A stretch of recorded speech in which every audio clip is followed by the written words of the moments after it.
In March 2022, the Byju's Learner app was valued at $22 billion.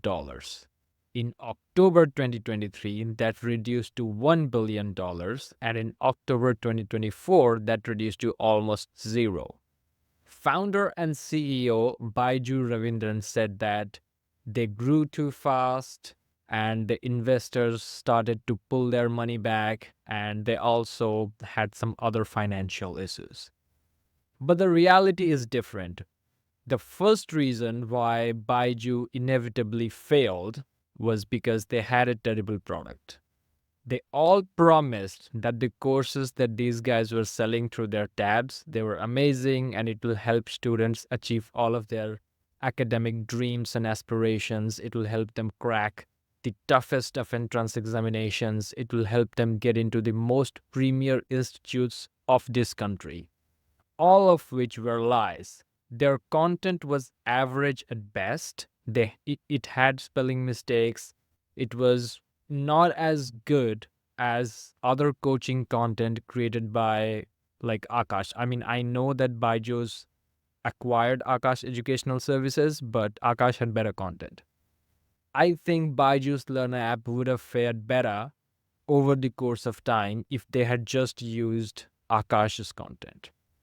The second reason why Byju's fell so hard was their predatory marketing tactics. So, obviously, lying about the true impact of your product and overinflating the value of your content, that's a lie in itself. But that was not enough. The salesmen of Byju's, what they will do is they will approach parents from lower economic backgrounds, because in those households, parents usually don't have much idea about the current market situation, the current educational scenario. And they will approach them and then they will tell them that, do you consider yourself to be a parent who is concerned about your child's future? Are you worried about your child's education? Are you worried that your child will get a good job or get into a good university? Obviously, any parent will say yes. And this is where they will pitch their product. They will say that if you are a parent who is actually concerned and worried about your child's future, then you must buy them this Byju's tab and this Byju's course. And this was very aggressive. Most of the salesmen, they were given these quotas that they must achieve. They had to go door to door to make these sales, and they would use this type of predatory sales tactics. They will make the person feel bad for not buying that for their kid. They would say, not directly, but they will indirectly imply that you are a bad parent if you're not investing your hard-earned money into this like course whose value is overinflated. And obviously, people remember that when you have a terrible product and you use psychological tactics, manipulative methods to sell that terrible product while saying that it's an amazing product and leverage on the back of your PR, because at the time Byju's advertisements were like everywhere. They're sponsoring IPL and stuff. During those times, people remembered.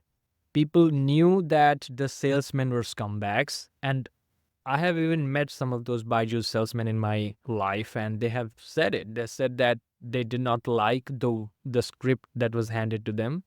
They did not like the methodology of sales, the way they pitched the product. They themselves admitted that it was predatory to some degree. But they had to do it because that's the only way they could reach their quotas and get their, performance bonuses, which is how the sales type of jobs are basically. And people remember it. And that's the primary reason why Byju's failed. Like, obviously, sponsoring IPL and getting Shah Rukh Khan to do advertisements for you, then doing Lionel Messi to do advertisements for you. These are the people who have not built their career or their success through academics. In fact, these are the people who have built their success without academics. So again, like using athletes, superstars to promote your product. About academics, it's kind of like it's a bad fit. Obviously, these were the terrible financial decisions that these guys have made, but the primary reason why Byju's failed was because they lied about their product, the true impact of their product, and the true value of their product, and they used predatory marketing and sales tactics. People don't forget that. And look, a business always runs through retention. If someone doesn't buy from you over and over again, you won't be able to retain them. You won't be able to have a sustainable business. And that's the primary reason why Byju's lost all of their money. The CEO, Byju Ravindran, that piece of shit, that scammer, this guy is blaming everybody else. He is like, we grew too fast. We are suffering from success. We became too big for us to manage. I bit off more than I could chew. Like the investors didn't have faith anymore. They pulled their money too quickly. He's pointing fingers at everybody else, but in reality, he only has himself to blame.